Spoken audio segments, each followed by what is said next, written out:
Ever wanted to grab materials from an old 3D Maps file without using a library? Here's how you can do it fast and easy. First, open the material editor. On the material map browser, click the little arrow icon in the top corner and choose Open Material Library.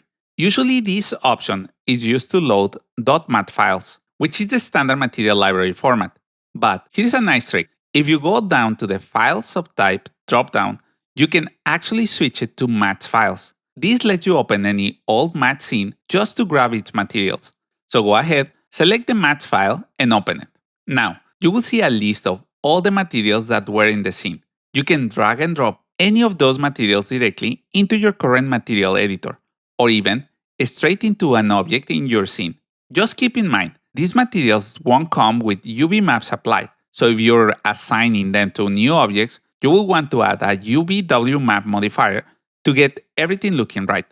But we have more options. Let's talk about one of my favorite features here. Imagine you already have an object in your scene with a material called glass, and that same material exists in the Mats file you just loaded. But the one in the file has updated settings or looks better. Instead of manually replacing it, just right-click on the loaded material library and select Update Scene Material from Library. This is going to open a new window showing you a list of materials in your scene that match the name in the library. Just choose the one you want to update, like for example glass shader, and click the OK button. And we can see the material in your scene gets updated automatically with the version from the old project. This is super useful if you use the same materials across projects, or if you made some improvements to a shader in another file and want to bring those changes over quickly. If you want to learn more about creating material libraries, check out my other tutorial in this link.